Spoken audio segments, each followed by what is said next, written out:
ഇന്നത്തെ റെസിപ്പി ഒരു ചിക്കൻ പാൻകേക്കിൻ്റെതാണ്. ഇതെന്ന് വെച്ചാൽ നമ്മൾ സാധാരണ ചെയ്യുന്ന പാൻകേക്കിൽ നിന്നും വളരെ വ്യത്യസ്തമായിട്ടുള്ളതാണ്. സാധാരണ നമ്മൾ പലതരത്തിലുള്ള പാൻകേക്കും ചെയ്തിട്ടുണ്ട്. ഇതിൻ്റെ മെയിൻ ഇൻഗ്രീഡിയൻറ്റ് ചിക്കൻ തന്നെയാണ്.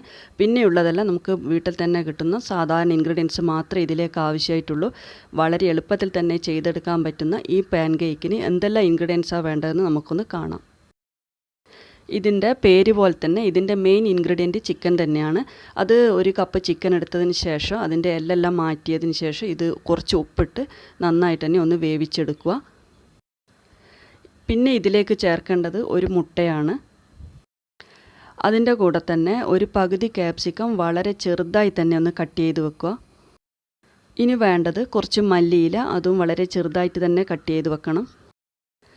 ഇനി വേണ്ടത് ഒരു സവാളയാണ്, അതും വളരെ ചെറുതായി തന്നെ കട്ട് ചെയ്ത് വെക്കുക. ഇനി ഇതിലേക്ക് വേണ്ടത് ഒരു കപ്പ് മൈദയാണ്.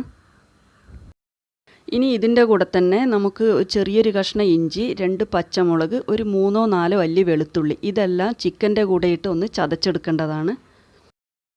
ഇനി ഇതിലേക്ക് നമുക്ക് എരിവിന് ആവശ്യമായിട്ടുള്ള മുളക് പൊടി കൂടി ചേർക്കണം. ഞാനിവിടെ 1 ടീസ്പൂൺ മുളക് പൊടി ചേർത്തിട്ടുണ്ട്. പിന്നെ ഇതിലേക്ക് 1 ടേബിൾ സ്പൂൺ സോയാ സോസും പിന്നെ ആവശ്യത്തിനുള്ള ഉപ്പും. ഇത്രയാണ് ഇതിൻ്റെ ഇൻഗ്രീഡിയൻസ്. ഇനി ഇതെങ്ങനെയാണ് ചെയ്യേണ്ടതെന്ന് കാണാം. ഇനി നമ്മൾ നേരത്തെ വേവിച്ച് വെച്ചിട്ടുള്ള ചിക്കനിലേക്ക് എടുത്തു വെച്ചിട്ടുള്ള ഇഞ്ചി, വെളുത്തുള്ളി, പച്ചമുളക് ഇതെല്ലാം കൂടി മിക്സി ഉപയോഗിച്ച് ഒന്ന് ചതച്ചെടുക്കുക. നന്നായിട്ടങ്ങ് പേസ്റ്റായി പോകേണ്ട ആവശ്യമൊന്നുമില്ല, ഒന്ന് ചതച്ചെടുത്താൽ മതി. ഇനി നമുക്ക് പാൻകേക്കിനുള്ള മാവൊന്ന് കുഴച്ചെടുക്കാം. അതിനാദ്യം തന്നെ വേണ്ടത് നമ്മൾ നേരത്തെ എടുത്തു വെച്ചിട്ടുള്ള മൈദയിലേക്ക് കട്ട് ചെയ്ത് വെച്ചിട്ടുള്ള സവാള, മല്ലിയില, ക്യാപ്സിക്കം, പിന്നെ അതിൻ്റെ കൂടെ തന്നെ മുളക് പൊടി, ഉപ്പ്, പിന്നെ ഒരു മുട്ട, ഇത്രയും ഇട്ടതിന് ശേഷം ഇതിലേക്ക് നമ്മൾ നേരത്തെ ചതച്ച് വെച്ചിട്ടുള്ള ചിക്കൻ്റെ മിക്സ് കൂടി ഇതിലേക്ക് ചേർത്ത് ഇത് നന്നായിട്ട് തന്നെ ഒന്ന് കുഴച്ചെടുക്കുക. കുഴച്ചെടുക്കുമ്പോൾ വെള്ളമൊന്നും ചേർക്കേണ്ട ആവശ്യമില്ല.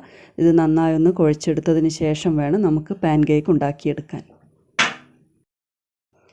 ഞാനിപ്പോൾ പാൻകേക്കിനുള്ള മാവ് നന്നായി കുഴച്ചെടുത്തിട്ടുണ്ട്. ഇനി ഇതിൽ നിന്ന് ചെറിയ ചെറിയ ഉരുളകളായി എടുത്തതിന് ശേഷം നമ്മുടെ കയ്യിൽ കുറച്ച് എണ്ണ ആദ്യം തടവുക. അതിലേക്ക് ഓരോരോ ഉരുളകളായി വെച്ചതിന് ശേഷം അതൊന്ന് നന്നായി ഒന്ന് പരത്തിയെടുത്തതിന് ശേഷം വേണം നമുക്ക് പാൻകേക്ക് ഉണ്ടാക്കിയെടുക്കാൻ. അതിനാദ്യം തന്നെ ഒരു നോൺ സ്റ്റിക്ക് പാനിലേക്ക് 1 ടേബിൾ സ്പൂൺ എണ്ണയൊന്ന് ഒഴിച്ചതിന് ശേഷം നേരത്തെ പറഞ്ഞതുപോലെ തന്നെ കയ്യിൽ വെച്ചൊന്ന് പരത്തിയതിന് ശേഷം ഇതിലേക്ക് വെച്ച് ലോ ഫ്ലെയിമിൽ വെച്ച് തന്നെ നമുക്ക് ഈ പാൻകേക്ക് ഉണ്ടാക്കിയെടുക്കാം. ഒരിക്കലും ഹൈ ഫ്ലെയിമിൽ വെക്കാൻ പാടില്ല. അങ്ങനെയാകുമ്പോൾ ഇതിൻ്റെ ഉൾഭാഗമൊന്നും വെന്ത് കിട്ടില്ല. ലോ ഫ്ലെയിമിൽ വെച്ചതിന് ശേഷം 2 ഭാഗവും നന്നായി കളർ മാറി വരുന്നത് വരെ ഒന്ന് വേവിച്ചെടുക്കുക. അങ്ങനെ നല്ലൊരു പാൻകേക്ക് റെഡി ആയിട്ടുണ്ട്. ഇത് വളരെ പെട്ടെന്ന് തന്നെ ചെയ്തെടുക്കാൻ പറ്റുന്ന നല്ലൊരു പാൻകേക്കാണ്. ഇതിന് വേറെ കറിയുടെ ആവശ്യമൊന്നുമില്ല.